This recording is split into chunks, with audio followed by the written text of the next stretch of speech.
Habari zenu ndugu zangu, bingwa tiba asilia Afrika Dr. Imani Mandoto. Siku ya leo ni mwendelezo wa vipindi vyetu vya kupeana elimu, na leo nataka nikupe elimu tofauti kati ya mganga wa jadi na mganga wa tiba asilia na mganga wa kitabu. Nataka nikupe elimu hiyo ili uweze kutofautisha, na pia nitakwambia ukiwa na shida gani umuone mganga wa aina gani, na ukiwa na shida gani umuone mganga wa aina gani ambaye anayeweza kukutatulia matatizo yako hayo yanayokusumbua. Ieleweke, sisi waganga, kila mganga anatofautisha kwa karama zake na uwezo wake. Lakini changamoto kubwa, ukimfuata mganga yote ile ukimwambia akusaidie jambo fulani atakwambia analiweza. Kwa hiyo Dr. Imani Mandoto nakupa elimu ili kwanza upate kutofautisha waganga. Mganga wa tiba za asili ni upi? Mganga wa jadi ni upi? Mganga wa kitabu ni upi? Nakupa elimu hizi ili upate kuwatofautisha waganga hao, na pia nitakwambia kila mganga kazi anayoweza kuifanya kwa uzuri na akaweza kuifanikisha. Kwanza tutaanza na mganga wa tiba za asili.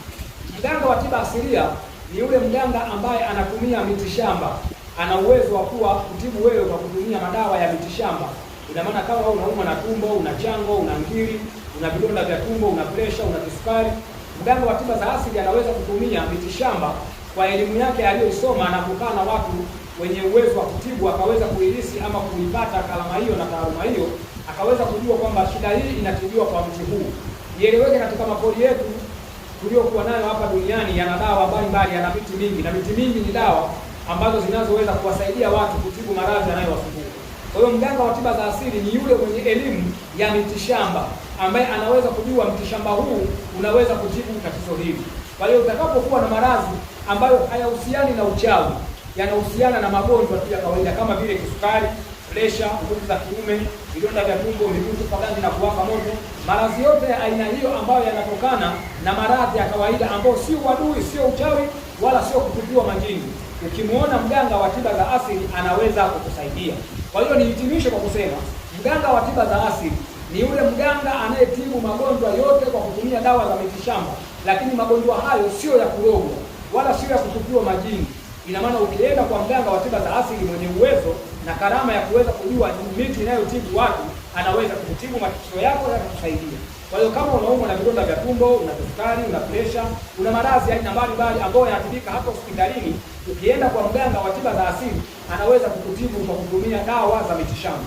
Tofauti ya mganga wa tiba za asili na hospitali ni kwamba mganga wa tiba za asili anatumia dawa za mitishamba ambazo hazina kemikali, dawa zetu za asili ambazo zinaweza kukusaidia kukutibu na kutatulia magonjwa yanayokusumbua ambayo yanatokana na tabia ya mwili wa mtu, kabla malaria, typhoid, UTI ambayo hayasababishwi na uchawi. Lakini tunakuja kwa mganga wa tiba za jadi. Mganga wa tiba za jadi ni mtu yoyote anayetumia majini na mizimu. Anatumia majini na mizimu kuweza kutatua matatizo yanayosababishwa na uchawi, kurogwa ama kutupiwa majini wa kichawi ama kukumbwa na mapepo na majini mabaya. Ukiona wakati wowote unasumbuliwa na majini, umerogwa, umetupiwa mapepo, umekumbana na nuksi na mikosi, ina maana mtu unatakiwa kumwendea sio mganga wa tiba za asili, unatakiwa umwendea mganga wa tiba za jadi. Ukienda kwa mganga wa tiba za jadi, ni nini utakachokikuta kwa kutofautisha huyu ni mganga wa tiba za jadi? Mganga wa tiba za asili utakuta ofisini kwake ana shelfu limejaa madawa ya mitishamba.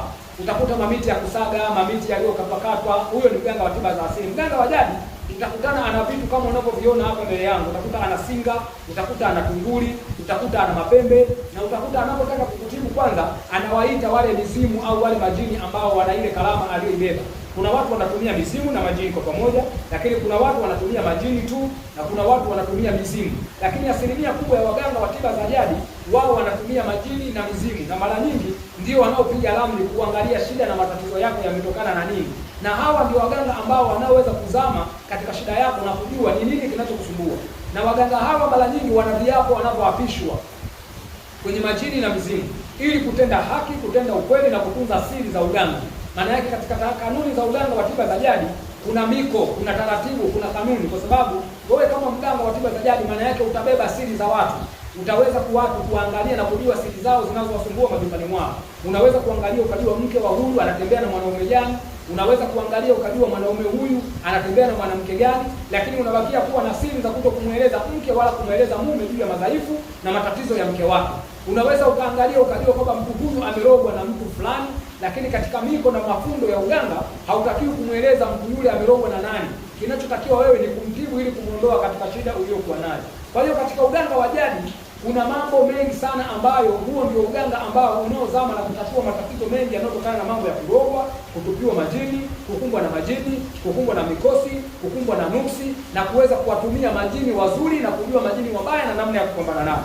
Kwa hiyo mara nyingi unapopata matatizo yanayosababishwa na kurogwa, majini mabaya na kusumbua, unahitaji kumiliki ama kupata jini, unahitaji kupata mali kwa njia za majini, unahitaji kupata kinga kuzindikwa, unahitaji kupata cheo kutawala sokoni kwa njia za majini, unahitaji kupata majini wa kukopela, unahitaji kupata majini wa kukulinda, unahitaji kupata nguvu za kuweza kuzuia majini wasikuue ama wasikuletee madhara kwenye familia yako.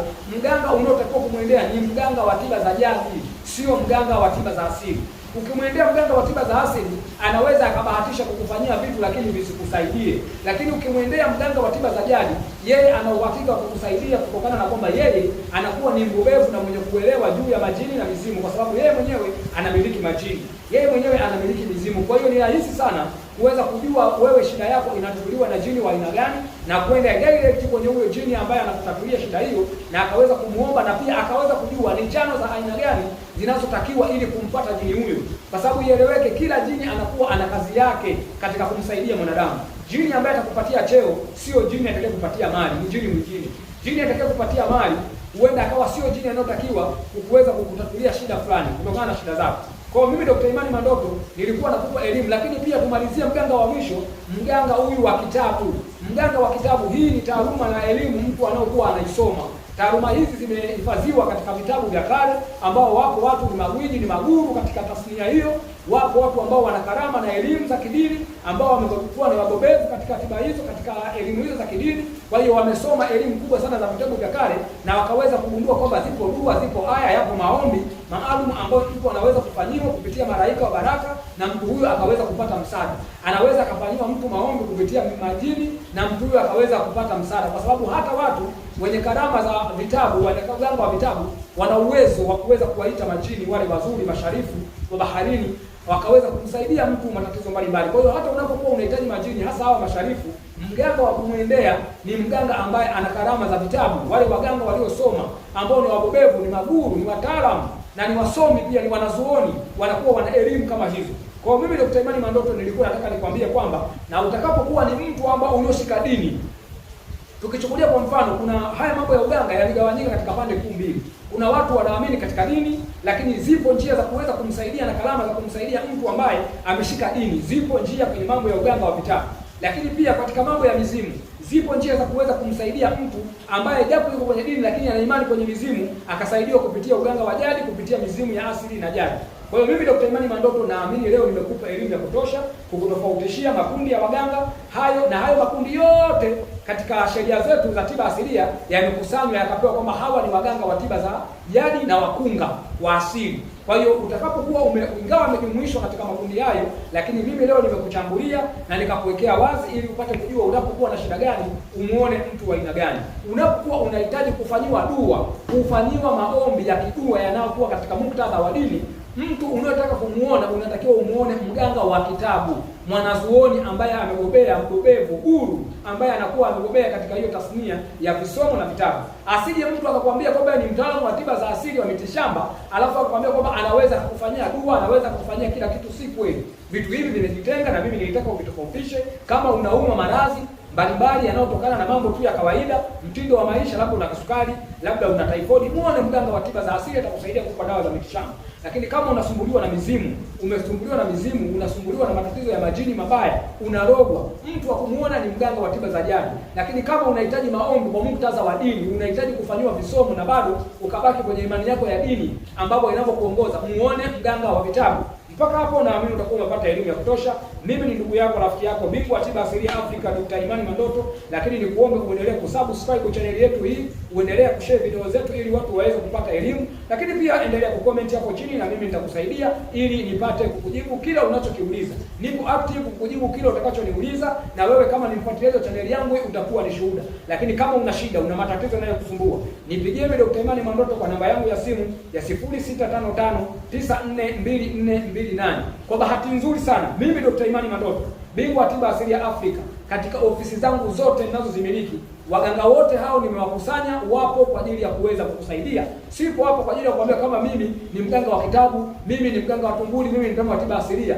isipokuwa nipo kukwambia kwamba mimi ni mganga mwenye ushirikiano na kila aina ya mganga niliyokuwa nimemtaja ambaye yupo kwenye makundi haya. Ukija kama unasumbuliwa na maradhi, ipo apartment ambayo kwa ajili ya kutibu maradhi ambayo sio ya kuroga, unasumbuliwa na mtindo wa maisha. Kama una kisukari, una pressure, una vidonda vya tumbo, miguko, faganzi na kuwaka moto, unasumbuliwa na kansa, unasumbuliwa na matatizo ya figo, tatizo la ini, wapo wataalamu wa dawa za mitishamba wataweza kukusaidia, ambao wapo kwenye ofisi yangu, na mimi Dr. Imani Mandoto nafanya ushirikiano nao. Lakini kama unasumbuliwa na majini, unasumbuliwa na mizimu, unasumbuliwa na mambo ya majini mabaya, mapepo, misukule, majini wachawi, wamekutupia mapepo ya kichawi, umechukua na ndugu yako amechukuliwa msukule, hiyo ndio sehemu sasa ya mimi Dr. Imani Mandoto ninapoingia. Nipo mwenyewe mganga wa jadi kabisa Dr. Imani Mandoto, hiyo ndio sehemu yangu. Wewe unasumbuliwa na mambo ya kuroga, unasumbuliwa na mambo ya misukule, una ndugu yako achukua misukule, unataka majini wa mali, unataka kumiliki majini wazuri, unataka kuwa mganga, kuna majini wa uganga wanayokusumbua, una mizimu ya uganga inakusumbua. Ukija ukiniona mimi Dr. Imani Mandoto nitakusaidia, na wewe utakuwa ni bingwa tiba asilia, utakuwa ni guru katika uganga wa jadi na utaweza kuwasaidia watu. Lakini kama unahitaji kufanyiwa visomo vya jadi, ipo ofisi maalum, tumetenga chumba maalum. Yupo Sharifu, anaitwa Sharifu Abdulaziz Abubakar Nyangi kutoka hapa Ngani. Nimemweka hapo, nimemweka huyo, ni ndugu yangu, ni Sharifu mwenye karama kubwa ambaye kazi yake ni kusomea watu visomo, na siku yake ni siku ya Alhamisi. Kwa hiyo ukinipigia mimi maswali Dr. Imani Mandoto, utaweza kusaidiwa kwa dua kupitia huyo Sharifu na utaweza kupata tiba inayokustahili. Ni lazima uweze kufuata taratibu ili uweze kupata huduma kama hizo ambazo zitaweza kukusaidia na kuhakikisha kwamba unaweza kupata matibabu yanayokustahili. Epuka mganga anayekwambia anaweza kufanya kila kitu. Sio kila mganga anakwambia yeye ni mganga, yeye ni mtaalamu wa mitishamba, yeye ni mtu wa vitabu, yeye ni mtu wa majini. Hakuna mganga mwenye karama hizo, isipokuwa watu wanajivisha vyeo ambapo si vyao. Na ndio maana nimetoa elimu kama hii. Ni lazima uweze kufika kwa Dr. Imani Mandoto ili uweze kupata package kama hiyo, kwa sababu mimi nimekusanya watu wenye karama zote hizo, ninao kwenye ofisi yangu kwa ajili ya kutoa huduma bora ya kuwasaidia. Mpaka hapo nimefikia mwisho. Asante kwa kunisikiliza na